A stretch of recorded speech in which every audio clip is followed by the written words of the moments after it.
Di video kali ini aku bakal bahas 7 prinsip untuk anak muda yang punya mimpi setinggi langit, yang pengen achieve hal-hal besar dalam hidup mereka, yang mau mulai sesuatu dan gak pengen hidup average atau rata-rata. Prinsip-prinsip ini sendiri aku temuin dan aku pelajarin dari tahun 2019 sampai sekarang. Dan alasan kenapa aku mau bikin video kayak gini di YouTube, karena aku sering dapat pemikiran, sering dapat mindset baru. Tapi seringkali aku lupa, karena aku nggak pernah tulis, nggak pernah catat. Jadi daripada aku dapat suatu pemikiran atau mindset yang berguna terus lupa, aku mending bikin videonya terus aku taruh di YouTube. Sewaktu-waktu kalau aku butuh lagi, aku bisa nonton lagi. Dan supaya orang-orang yang nonton juga bisa dapat gunanya. Prinsip yang pertama adalah selalu percaya 100% ke dirimu sendiri. Tapi tetap humble. Gini, kalau kamu sendiri nggak percaya sama dirimu sendiri, gimana caranya kamu expect orang lain untuk bisa percaya sama kamu? Kalau dianalogiin di bisnis, misal, kalian mau mulai bisnis, kalian mau cari investor untuk pendanaan awalnya, tapi kalian sendiri nggak yakin kalau bisnis ini bakal profitable. Kalian sendiri nggak yakin kalau bisnis ini bakal bisa jadi besar. Atau malah lebih parah, kalian nggak yakin bisnis ini bakal bisa jalan. Terus gimana caranya investor bisa yakin kalau bisnis ini bakal jadi bisnis yang bagus? Sama kayak kalau misalnya kalian presentasiin diri kalian. Kalau kalian aja nggak pede, gimana caranya orang lain bisa ngerasa kalau misalnya diri kalian tuh pantas? Di awal tadi aku sebut, percaya diri, tapi tetap humble. Dan dua ini harus jalan dengan balance. Kenapa? Di satu sisi, ketika kita kerja dengan orang-orang yang jauh lebih tua sama kita bakal butuh percaya diri.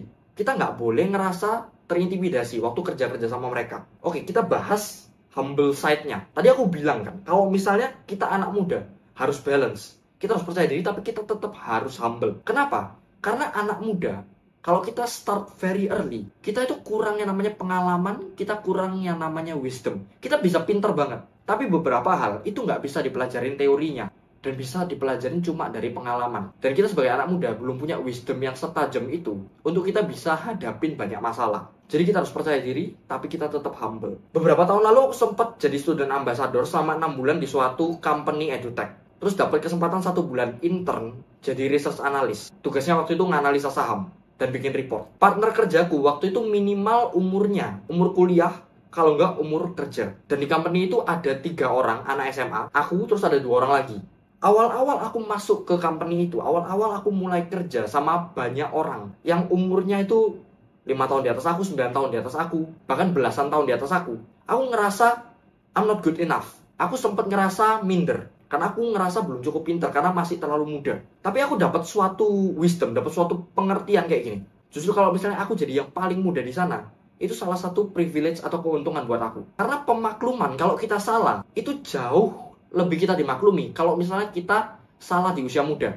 Waktu itu aku kerja masih umur 16 tahun. Kalau aku salah, aku nggak ngerti sesuatu, untuk aku tanya, aku nggak perlu malu. Dan bakal dimaklumi juga, karena aku masih muda. Coba bayangin kalau misalnya aku baru mulai itu umur 22, umur 25. Dimana di situ posisinya aku sudah selesai kuliah. Terus aku udah umur-umur kerja. Kalau aku bikin kesalahan, orang-orang bakal susah untuk kasih pemakluman. Karena semuanya seumuran. Tapi kalau kita udah mulai dari usia yang sangat muda, begitu kalian umur 22, umur 25, teman-teman kalian baru mulai, kalian udah ada di beberapa level di atasnya. Prinsip yang kedua adalah punya visi yang besar dan tahu tujuan. Kalau kalian setiap hari masih santai-santai, nggak tahu tujuan hidup ini apa, dan kalian masih punya pemikiran kayak, oh sekarang sekolah, habis itu nanti kuliah, habis itu kerja, nanti menikah, punya anak, tua meninggal. Itu namanya nggak punya visi. Kalian harus tahu apa hal yang paling besar yang kalian mau achieve di hidup.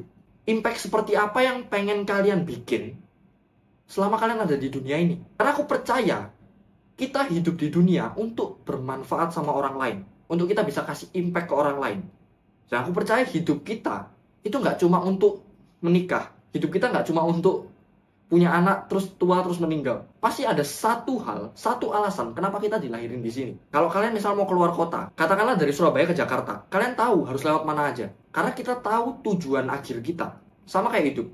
Kalau kita tahu kita mau achieve apa, kita bakal bisa bedah jadi step-stepnya. Apa yang perlu kita achieve dalam skala kecil, apa yang perlu kita pelajarin untuk bisa sampai ke tujuan besarnya. Prinsip yang ketiga, ini salah satu prinsip yang paling penting. Jangan desperate atau fokus cari pacar.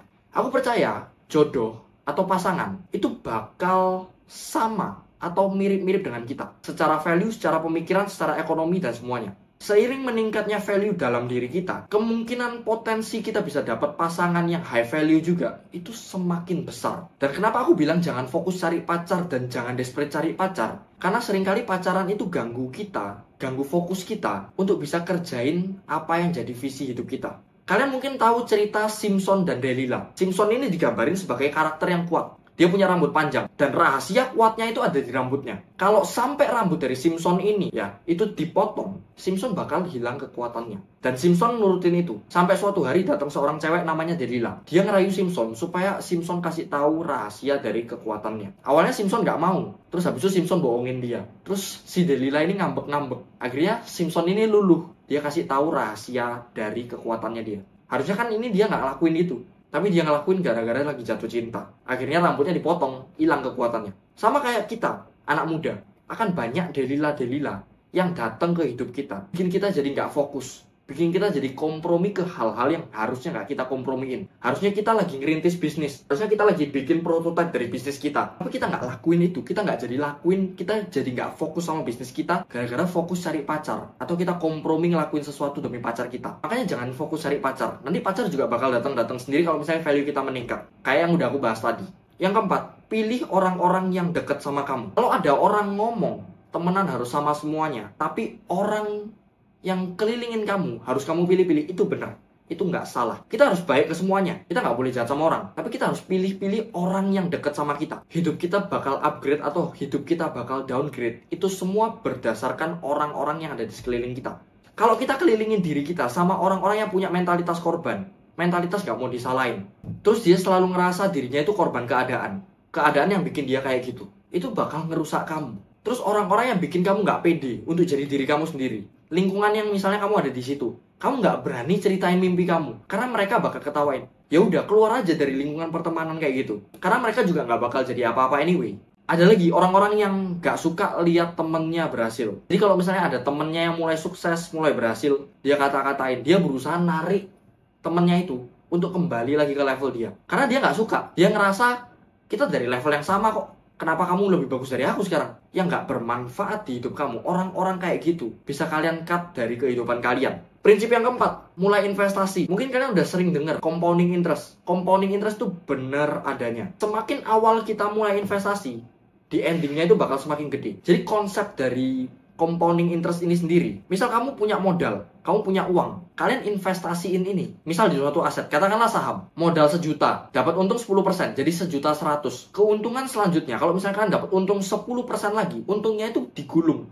bukan dari 1 juta lagi, bukan dari modal awal, tapi dari 1.100.000 hasil dari keuntungan sebelumnya. Itu kalau diputer terus, bakal jadi luar biasa besar. Tapi aku tahu, investasi itu perkalian ya. Semakin besar modal kalian, hasilnya juga bakal semakin besar. Tapi nggak masalah kalau misalnya kita anak muda memulai investasi di aset katakanlah. Itu nggak masalah kalian punya modal kecil. Yang harus dibiasain itu apa? Habit untuk sisihin uang, untuk investasi. Dan kita belajar kelola uang kita dalam bentuk aset dari kecil dulu. Sebelum nanti endingnya kita bakal handle uang yang lebih besar. Dan investasi ini nggak cuma investasi uang ya. Kita nggak cuma investasi di saham, kripto, reksadana, dan yang lainnya. Tapi kita juga harus investasi di diri kita sendiri. Apa itu investasi di diri kita sendiri? Sesimpel kita belajar, kita beli buku, kita ikut kelas, ikut seminar, untuk isi kepala kita dengan ilmu yang bisa bantu kita untuk cari uang lebih banyak lagi. Itu yang namanya investasi di diri kita sendiri. Prinsip yang keenam adalah nobody care.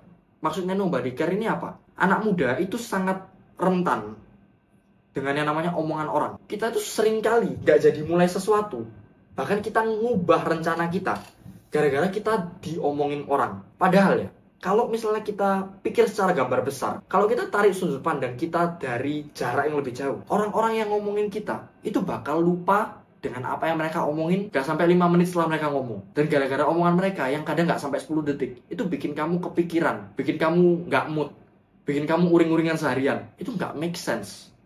Kalian pikirin omongan orang, yang orang itu sendiri aja gak ingat mereka pernah ngomong kayak gitu. Jadi kalau kalian pengen mulai sesuatu, kalian pengen mulai bisnis, kalian pengen mulai untuk bikin konten, mulai bangun portofolio kalian, jangan takut untuk diomongin orang. Mungkin mereka bakal ngomongin kalian, tapi mereka nggak bakal ingat itu selamanya. Karena mereka juga punya kesibukan masing-masing. Dan fokusnya mereka, itu sama diri mereka masing-masing. Semua orang punya kesibukannya masing-masing. Jadi kalian kalau misalnya benar-benar peduli sama diri kalian, belajar untuk mulai cuek dengan omongan orang. Waktu aku awal-awal bikin konten itu video gaming. Waktu aku kelas 5 SD. Banyak teman-teman dari aku waktu itu ngomongin aku. Bahkan mereka sampai dislike rame-rame videonya. Di play di depan aku, supaya aku ngerasa cringe-cringe sendiri. Tapi nggak sampai 10 menit setelah itu, mereka udah fokus kerjain tugasnya mereka. Mereka fokus sama diri mereka sendiri. Dan waktu awal-awal COVID, awal-awal pandemi, aku sempat jualan preset Instagram. Yang kalian tahu kalau misalnya selebgram itu post foto di Instagram waktu 2019. Mereka itu pakai semacam filter supaya vibes dari foto itu bisa berubah. Itu namanya preset. Biasanya ngeditnya pakai aplikasi Adobe Lightroom. Aku sempat jualan itu. Aku sempat diomongin sama mereka. Dan aku sempat gak mood. Terus setelah aku pikir-pikir lagi, rugi aku dengerin mereka. Toh mereka gak inget sekarang apa yang pernah mereka omongin. Jadi belajar untuk cuek sama omongan orang. Prinsip yang terakhir itu fokus. Selain fokus ke tujuan, kita harus fokus sama satu hal, yaitu adalah fokus dengan apa yang bisa kita kontrol. Kita nggak bisa pilih kita dilahirin dari keluarga mana. Kita dilahirin dari keluarga kaya, miskin, kita nggak bisa pilih. Tapi kita bisa pilih respon kita terhadap itu. Apakah kita mau nyalain keadaan, atau kita mau coba berubah. Sama, kayak poin sebelumnya. Kalau kita diomongin orang, fokus dengan apa yang bisa kita kontrol. Kita mau nangis-nangis seharian, atau kita mau fokus sama diri kita sendiri untuk jadi lebih baik setiap harinya. Karena banyak orang itu berusaha ngubah hal-hal yang nggak bisa mereka ubah. Kalau kita dalam suatu kondisi yang nggak ngeenakin kita punya pilihan. Kita mau jadi lebih baik, atau kita mau pahit di hidup ini. Kita bisa loh nyala-nyalain keadaan, tapi kita juga bisa loh fokus sama diri kita sendiri. Kita mulai untuk bangun portofolio. Kita mulai untuk bangun bisnis. Dan kalau kita fokus di hal yang salah, kita fokus di hal yang nggak bisa kita kontrol, nggak akan ada yang berubah. Dan hidup kalian bakal di sana-sana aja. Jadi selalu fokus dengan apa yang bisa kita kontrol.